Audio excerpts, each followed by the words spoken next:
अगर आपके दिल में थोड़ी सी भी हिम्मत है तो तैयार हो जाइए, क्योंकि अब शुरू होता है असली डर। आज मैं आपको वही कहानी सुनाने जा रहा हूँ, एक घर की, एक आत्मा की और उस श्राप की जो हर नई जिंदगी को अपने अंधेरे में खींच लेता है। दिल्ली से थोड़ा बाहर एक पुराना सा इलाका था, सुभाष विहार। गलियां थोड़ी तंग थी, पर हर घर के बाहर नीम या पीपल का पेड़ जरूर था। दिन में तो सब कुछ नॉर्मल लगता था, लेकिन रात में उस पूरे मोहल्ले पर एक अजीब सी चुप्पी छा जाती थी। उसी मोहल्ले में शर्मा फैमिली ने नया घर लिया था। मनोज शर्मा सरकारी दफ्तर में काम करने वाले शांत और समझदार इंसान थे। उनकी पत्नी नीता थोड़ी सी डरपोक थी, पर बहुत सुलझी हुई। उनके दो बच्चे थे, आयुष और रिया। सब वो खुश थे कि आखिर उन्हें अपना ड्रीम हाउस मिल ही गया। पहला दिन एकदम शांत था, जितना शांत उतना ही परेशान करने वाला। बाहर चिड़ियों की हल्की आवाजें, पर घर के भीतर हवा तक जैसे धीमे से चलती हो। लेकिन असली कहानी तब शुरू हुई जब सूरज ढला। जैसे जैसे अंधेरा आकाश से उतरता गया, घर की दीवारों पर एक अलग सी छाया रेंगने लगी। नंगी आंखों से दिखने वाली नहीं, लेकिन महसूस होने वाली। माहौल हर घंटे के साथ और भी भारी होता जा रहा था। कमरे के कोने अंधेरे से भरते जाते, और यह अंधेरा सामान्य अंधेरा नहीं था। ये खुद में घना और ठोस और भारी था। ये वो अंधेरा था जो सिर्फ रोशनी की कमी से नहीं आता। ये वो अंधेरा था जो किसी की मौजूदगी से जन्म लेता है। पूरी पहली रात घर ने कोई भूतिया डर नहीं दिखाया, लेकिन जो दिखाया वो उससे कहीं खतरनाक था। एक अदृश्य नजर। वो नजर जो दीवारों के पीछे से, सीढ़ियों के नीचे से और कमरे के कोने से उन्हें देख रही थी। ऐसी नजर जो इंसानी नहीं लगती थी, लेकिन किसी इंसान की प्रतीक्षा में थी।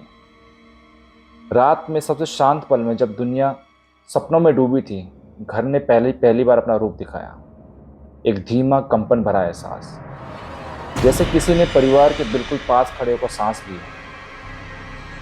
ये आवाज नहीं थी, ये एहसास था। और ये इतनी गहरी कि हवा भारी हो गई। कमरों का तापमान गिर गया और जमीन हल्के से थरथराने लगी। इसके बाद घर पूरी तरह जाग गया, और सब कुछ शुरू हुआ उस पहली रात से। ये घर खाली नहीं है, ये घर जाग रहा है, और ये घर किसी का इंतजार ही कर रहा था। अगले कुछ दिनों तक सुभाष विहार की हवा में एक अजीब सी खामोशी बनी रही। ये खामोशी साधारण नहीं थी। ये किसी ऐसे बात के होने की चुप्पी थी जिसे लोग जानते तो थे, पर उसके बारे में बोलना नहीं चाहते थे। मोहल्ले में गतिविधियां वैसे ही चल रही थी। दरवाजों का खुलना बंद होना, घरों से आते दिनचर्या की आवाज़ें, दूध वाले की साइकिल की घंटी। जब बाकी मोहल्ले में लोग एक दूसरे को देखकर मुस्कुरा देते, शर्मा परिवार के सामने आते ही वो अपनी नज़र झुका लेते, जैसे उनकी आंखें कुछ ऐसा देख चुकी हो जिसे शब्दों में कहना बहुत मुश्किल हो। जैसे कि वो बहुत कुछ जानकर भी अनजान बनने की कोशिश कर रहे हो। हर गुजरते दिन के साथ वो चुप्पी और भी भारी होती जा रही थी। बच्चे जो सुबह सुबह गली में क्रिकेट खेलते, शर्मा परिवार के बच्चों को देखते ही अचानक खेल बीच में छोड़ देते। कुछ बच्चे तो उनकी ओर देखते भी नहीं थे। वो तेज भागते डर की तरह अपने घरों की सीढ़ियों में गायब हो जाते, मानो किसी ने उन्हें पहले से ही आगाह कर रखा हो। रात होते ही पूरा मोहल्ला जैसे अपनी सांसें रोक लेता। गली एकदम सुनसान हो जाती, इतनी कि इंसान को अपने कदमों की आवाज़ भी भारी लगती थी। सुभाष विहार एक आम मोहल्ला नहीं लगता था। यह एक ऐसा क्षेत्र हो गया था जो खुद अपनी कहानी छुपाने की कोशिश कर रहा था। लोगों के चेहरे, होते दरवाजे, अंधेरे की चाल, कुत्ते की आवाज़ें, सब एक ही बात की ओर इशारा करती थी। मोहल्ला जानता था, बहुत पहले से जानता था, लेकिन कोई बताना नहीं चाहता था। लेकिन घर की कहानी सिर्फ कहानी नहीं थी, ये चेतावनी थी। हवा में फैली चुप्पी कभी इतनी भारी हो जाती कि शर्मा परिवार को लगता है कि वो किसी पर्दे के पीछे खड़े हैं, जहां को सुना तो जा सकता पर बोला नहीं जा सकता। कुछ लोग उन्हें देखकर धीमे से दरवाजा बंद कर लेते हैं। कुछ खिड़की का पर्दा थोड़ा सा उठाकर झांकते हैं, फिर तुरंत हटा देते हैं, जैसे उन्हें डर हो कि अगर उन्होंने ज्यादा देखा तो उन्हें भी कोई देख लेगा। ये मोहल्ला बोलता नहीं था, लेकिन वो हर रात कुछ बताता जरूर था, अपने सन्नाटे से, अपने डर से और अपने अंधेरे से। किसी ने कुछ नहीं कहा, लेकिन सब जानते थे। इस घर का नाम एक फुसफुसाहट की तरह गलियों में घूमता था, जिसे सुनने की हिम्मत किसी में नहीं थी। सुभाष विहार में आते समय शर्मा परिवार बिल्कुल सामान्य था, ऊर्जावान, खुला हुआ और सेहतमंद। लेकिन इस घर में बस कुछ ही दिनों के भीतर उनकी सेहत ऐसे गिरने लगी जैसे किसी ने धीरे धीरे उनके जीवन रेखा पर हाथ रख दिया हो। ये बदलाव तेज नहीं था, ये किसी तूफान जैसा अचानक नहीं आया। सबसे पहले असर नीता पर पड़ा। सुबह की ब्रशिंग सामान्य थी, पर ब्रश पर आते खून के हल्के धब्बे सामान्य नहीं थे। ये कोई मसूड़ों की समस्या नहीं लगती थी। हर सुबह उसका चेहरा थोड़ा सा और पीला दिखता और उसकी आंखों में थकान की रेखाएं गहरी हो जाती। लेकिन खास बात यह थी कि वो खुद नहीं समझ पा रही थी कि ऐसा क्यों हो रहा है। मनोज के साथ ये और भी अजीब हो रहा था। उनका सर हर वक्त भारी रहता, जैसे कोई अदृश्य वजन हमेशा उनके कंधों पर रखा हो। यह दर्द ऐसा नहीं था जिसे दवाइयाँ काम कर पाती। यह दर्द किसी दबाव जैसा था, जैसे कोई ना दिखने वाला हाथ धीरे धीरे उनकी ऊर्जा खींच रहा हो। कभी कभी मनोज को महसूस होता कि घर के कुछ हिस्सों में हवा बहुत भारी हो जाती, इतनी भारी कि उनका सर 2 गुना भारी लगने लगता। रिया जो सबसे स्वस्थ थी, अचानक रातों में जागने लगती। बार बार उल्टी हो जैसा महसूस होता, पर उल्टी नहीं आती। उसकी सांसें तेज हो जाती, पर कोई वजह नहीं होती। सब कुछ ऐसा होता जैसे उसका शरीर किसी अनदेखी चीज पर रिएक्शन दे रहा हो, किसी ऐसी चीज पर जो उसके भीतर जा चुकी थी, लेकिन किसी डॉक्टर की रिपोर्ट में नहीं दिख सकती थी। आयुष पर असर सबसे खतरनाक था। वो रात को सोता तो था, पर सुबह उठता हुआ लगता नहीं था, जैसे वो पूरी रात किसी अनदेखे डर से लड़ रहा हो। उसका चेहरा हर सुबह सफ़ेद पड़ जाता। डॉक्टर ने बहुत सारे टेस्ट किए, blood test, viral test, allergy test, हर प्रकार की जांच की। हर रिपोर्ट एक ही बात कह रही थी कि सब कुछ नॉर्मल है, लेकिन कुछ भी नॉर्मल नहीं था, क्योंकि समस्या शरीर में नहीं थी, समस्या घर में थी। घर की हवा धीरे धीरे और भारी होने लगी। पहले यह बदलाव नोटिस नहीं होता था, पर कुछ दिनों बाद स्पष्ट हो गया कि घर के कुछ हिस्सों में सांस लेना मुश्किल होने लगा है, खासकर उन कमरों में जहां दीवारों पर नमी बढ़ जाती थी। घर के भीतर एक अजीब सा तापमान था। जहां बाकी घर में सामान्य गर्मी होती, वहीं उन कमरों में तापमान अचानक गिर जाता, जैसे कोई ठंडी उपस्थिति दीवारों से होकर गुजरती हो। समय के साथ परिवार ने महसूस किया है कि जिस दिन दीवारों की नमी ज्यादा होती है, उसी दिन उनकी तबीयत और बिगड़ जाती, जैसे घर उनसे कुछ निकाल रहा था, धीरे धीरे, स्थिरता से, बिना किसी आवाज के। घर की हवा में मौजूद एक अनदेखी बीमारी सिर्फ शरीर को नहीं, मन को भी कमजोर कर रही थी। घर के कोने में अजीब सी थकावट भरी रहती, जैसा वहाँ कभी कोई बैठा हो, बेहद लंबे समय तक कुछ इंतजार करते हुए। और जब कोई वहाँ से गुजरता, तो वहाँ थकावट उनके शरीर में उतर जाती। ये बीमारी बाहर से नहीं आई थी। डॉक्टर की रिपोर्ट नॉर्मल थी, क्योंकि उनका शरीर बीमार नहीं था। घर की हर दीवार, हर कोना, हर सीढ़ी मानो एक धीमा जहर बन चुका था। ऐसा जहर जो दवाइयों से नहीं रुकता, ऐसा जहर जिसका कोई इलाज नहीं। हर रात घर का तापमान थोड़ा और गिर जाता, हर सुबह परिवार थोड़ा और कमजोर होता, और हर घंटे दीवारें नमी को थोड़ा और फैलाती। बीमारी घर में नहीं आई थी, पर घर ही बीमार था। गहरी रातें अब धीरे धीरे उसी घर का असली चेहरा खोल रही थी।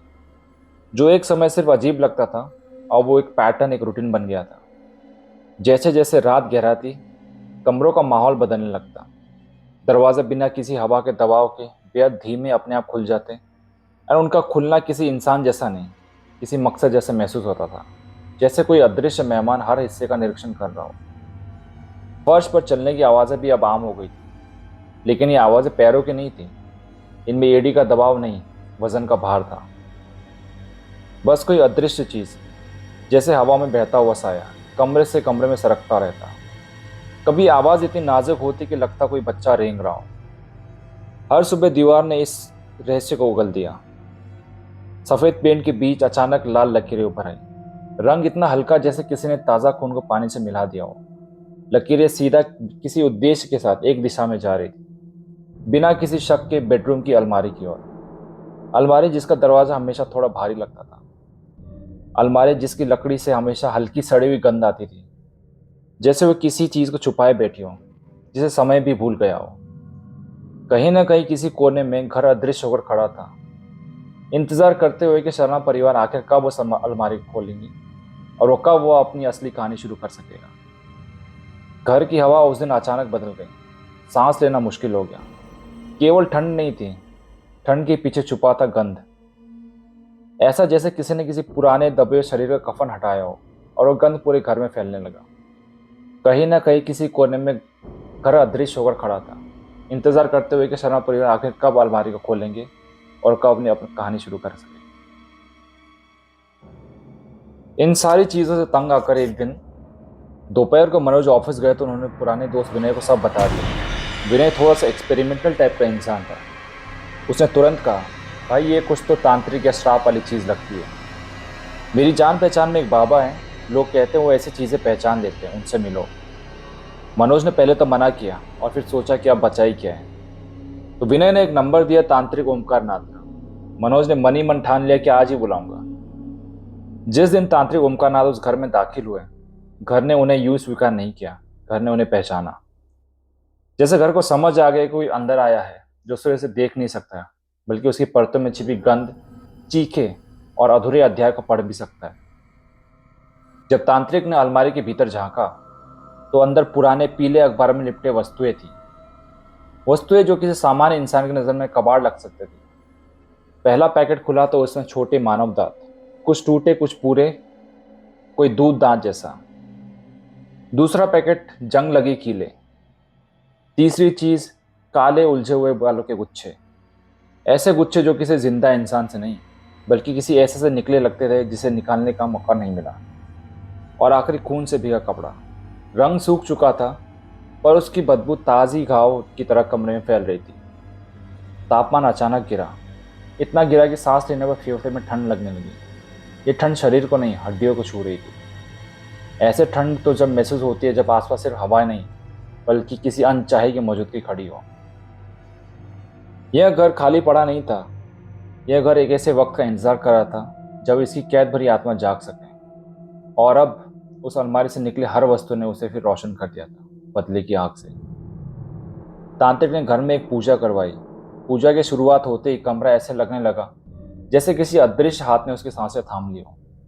जो जगह भी थोड़ी देर पहले एक सामान्य कमरा लग रही थी, अचानक अपने आकार, अपनी हवा और अपनी उपस्थिति में बदलने लगी। हवा भारी, घनी और गर्माहट से खाली हो गई, जैसे कमरे में मौजूद हर कोना अपनी खुद की चेतना के साथ जाग रहा हो।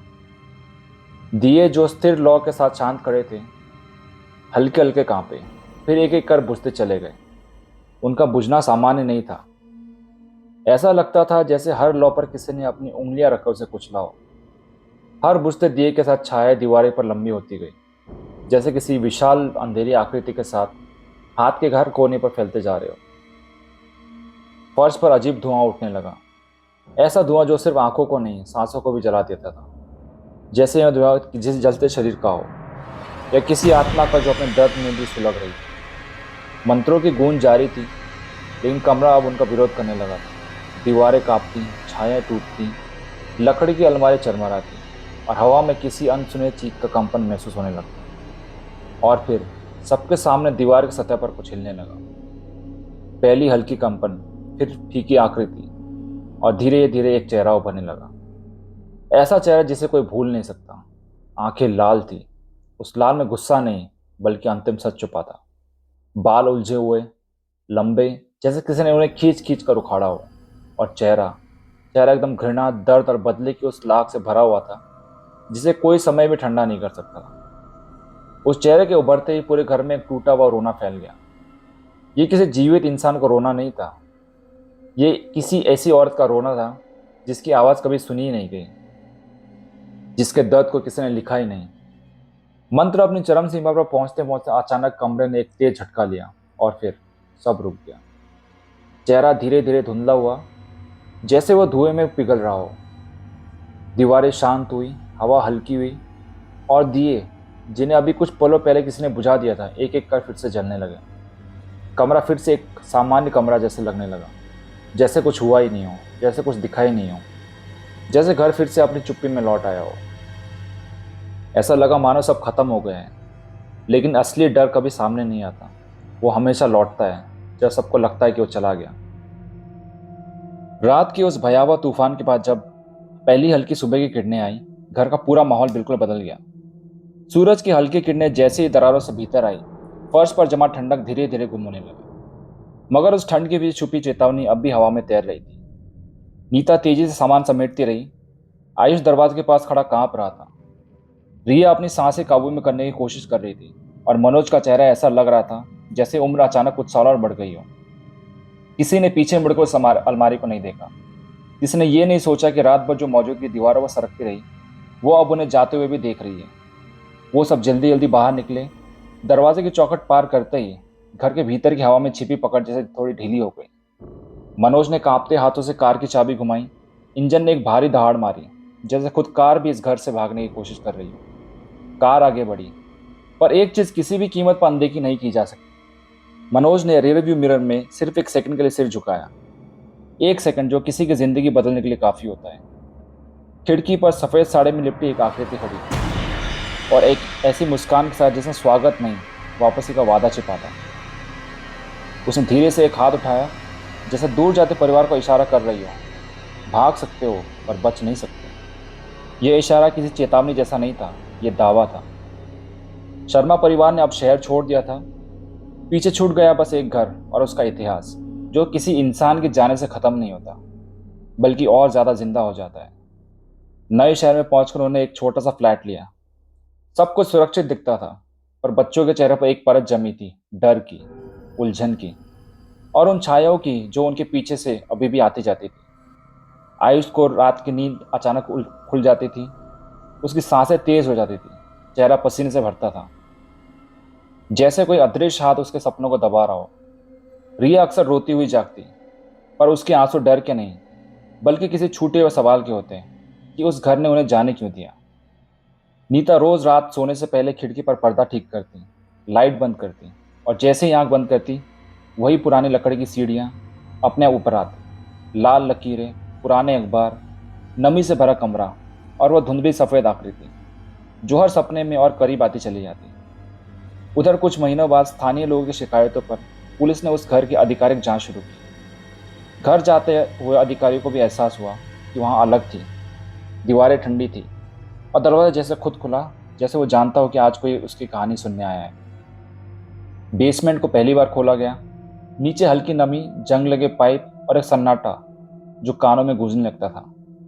वहां उन्हें मिला वो पुराना काला धब्बा, सूखा हुआ खून, जो दीवारों और फर्श पर ऐसे बिखरा था जैसे किसी ने आखिरी पल तक लड़ाई की हो। इसके अलावा दीवार पर खरोंचें थी, गहरी टेढ़ी मेढ़ी, जैसे किसी ने मरने से पहले पूरी ताकत से बाहर निकलने की कोशिश की हो। एक कोने में अखबार का मुड़ा हुआ टुकड़ा पड़ा था, सालों पुराना। उस पर खून के धब्बे थे, इतने सूखे के रंग मिटने लगा था, पर शब्द साफ थे। एक महिला लापता, उसी उम्र की, उसी पहचान वाली, जिसकी परछाई शर्मा परिवार ने देखी। जब पुलिस रिपोर्ट आई तो पूरी कहानी सामने आ गई। वो आत्महत्या नहीं थी, वो हत्या थी। एक युवा महिला की हत्या, जिन्हें दीवारों में कैद करके मारा गया था, और आरोपी वो वर्षों पहले फरार हो चुका था। कोई पता नहीं, कोई निशान नहीं। लेकिन उस घर की उसकी कहानी चुप होकर भी सुनता रहा। शर्मा परिवार तो भाग गया, लेकिन क्या वो बच पाए? कोई ये यकीन से नहीं कह सकता, क्योंकि उन्हें नए घर में हर रात 2 बजे हल्के से कदमों की आहट सुनाई देती, कीड़ियों जैसी धीमी, नमी भरी। वो कदम उनकी खिड़की तक आते हैं, ठहरते हैं और वापस लौट जाते हैं, जैसे कोई नया घर देख रहा हो, जैसे कोई तय कर रहा हो कि कब लौटना है। आप सुन रहे थे डर फाइल्स। अगर आपको ये कहानी पसंद आई तो लाइक, शेयर और सब्सक्राइब जरूर करें, क्योंकि डर फाइल्स आपके सामने लाएगा और भी डरावनी कहानी।